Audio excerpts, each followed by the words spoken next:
शिव विवाह का प्रसंग सुन मंत्रमुग्ध हुए भक्त। बाबा नीम करौली संत सेवा शिवाश्रम रानीखेड़ा धाम में चल रही राम कथा में कथा व्यास अम्बरीश जी महाराज ने कई प्रसंग सुनाए। प्रभु राम व शिव विवाह का मनमोहक तरीके से वर्णन कर उन्होंने भक्तों को मंत्रमुग्ध कर दिया। धाम में चल रही राम कथा का शनिवार को भी जारी रही। संगीतमयी राम कथा में हर दिन सैकड़ों भक्त कथा का श्रवण करने पहुंचे। चौथे दिन कथा व्यास परम पूज्य अम्बरीश जी महाराज ने कई प्रसंगों को भजन संगीत के जरिए भक्तों के सामने रखा, जिसमें भगवान भोलेनाथ की बारात और मंडप की दिव्यता का वर्णन सुनकर भक्त बम बम भोले का जयकार करने के लिए मजबूर कर दिया। इसके बाद उन्होंने मनमोहक तरीके से भगवान राम के जन्म से लेकर उनके विवाह तक की कथा सुनाई। कथा व्यास ने बताया कि नैमिषारण्य स्थित महाराज मनु के द्वारा तपस्या करके उन्हें वरदान के रूप में भगवान राम का अवतार मिला। इसके बाद वह अयोध्या नरेश दशरथ के पुत्र के रूप में जन्मे। इस दौरान भजन गायक व राष्ट्र प्रस्तावना अखबार के संरक्षक संजीव श्रीवास्तव ने भजनों के जरिए मानव जीवन के महत्व पर प्रकाश डाला। शनिवार को मुख्य रूप से आरती के समय राष्ट्र प्रस्तावना अखबार के प्रधान संपादक हरिनाथ सिंह के अलावा डॉक्टर अशोक दीक्षित व फौजी बाबा मौजूद रहे। इसके अलावा शशांक यादव समेत कई भक्तों ने परम संत बच्चा बाबा जी महाराज का माल्यार्पण कर उनका आशीर्वाद लिया। राष्ट्र प्रस्तावना के लिए रानीखेड़ा से संजीव श्रीवास्तव की रिपोर्ट। माँ को याद आया, नारद बाबा ने कहा था कि अगर आपकी पुत्री तपस्या करेगी तो सब कुछ सही हो जाएगा। माँ ने कहा, बेटी आपको तपस्या करने जाना भी चाहिए। और पार्वती अम्बा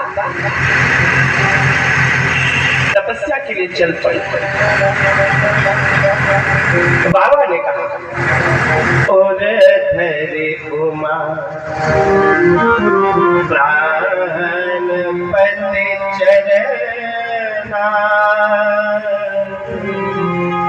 अपने हृदय में धारण किए भगवान भोले बाबा के श्री चरण और जाए विपिन लागी तप करना।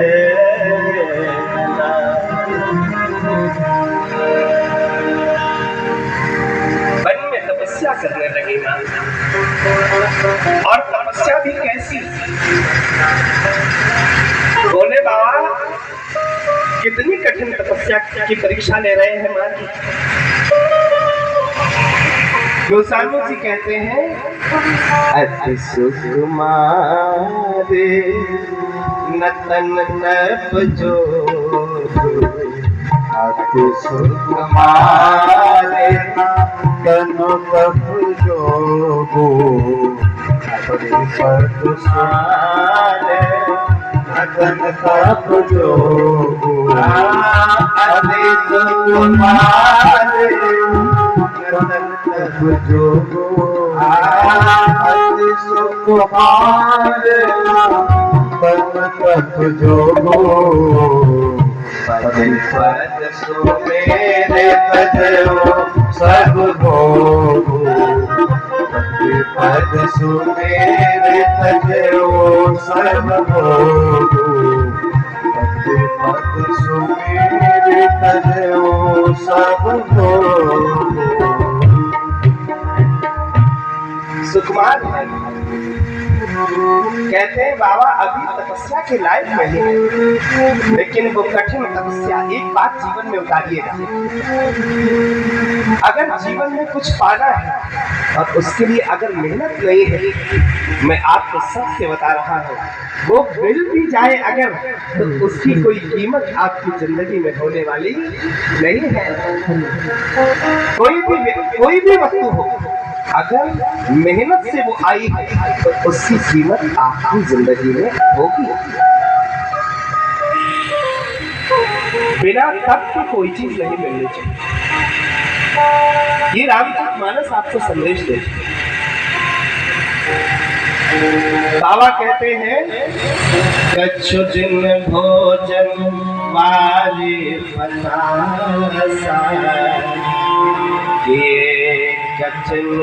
कछु दिन उपवास। और तो और बिन पाती मैंने सुभाई और तीन सहस संपत सुखाई। जिस पेड़ के नीचे माँ बैठी है वो बेल का वृक्ष है और वहां जो पत्ते गिरते हैं सूख जाते हैं वो माँ उठाकर खा रही है। और गोस्वामी जी कहते हैं तब से पार्वती जी का एक नया नाम पड़ गया, क्या? अपर्णा। प्रेम से बोलिए अपर्णा मैया की जय। और आकाशवाणी हुई, अस्तप काहुल भवानी, किसी ने भी ऐसा तप नहीं किया है। पार्वती जी आपकी तपस्या सफल हुई। आप जिसके लिए ये व्रत कर रहे हैं वो आपको पति अवश्य मिलेंगे।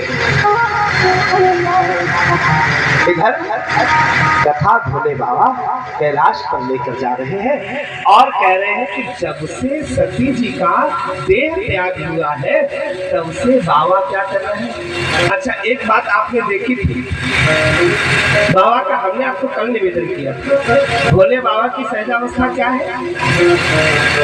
तुम पुण्य राम दिन राति साध जप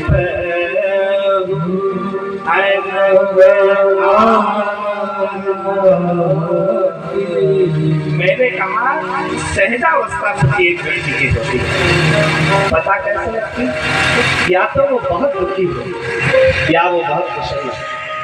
आज बाबा बड़े दुखी हैं। जब से सती जाहि तन त्यागा तब क्या हुआ? शिव जी वैरागी हो गए, शंकर भोले बाबा वैरागी हो गए सब। और क्या कर रहे हैं? कोई कहेगा कि हमें दुख बहुत है, आज कुछ और कर लेते हैं। लेकिन भोले बाबा तो जब दुख होता है तब क्या करते हैं? जप ही सदा रघुनायक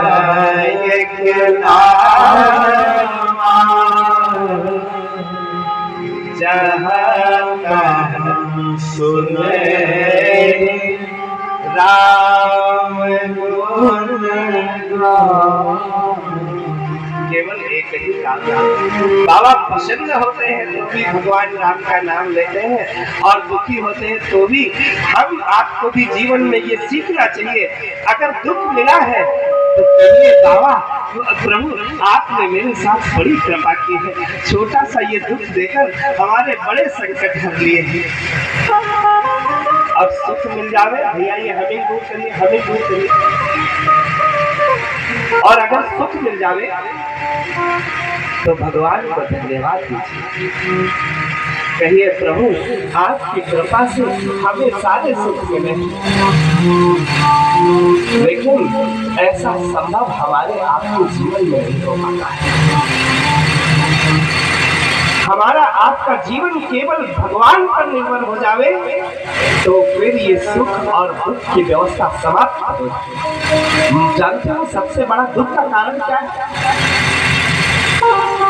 मनुष्य के जीवन में सबसे बड़े दुख का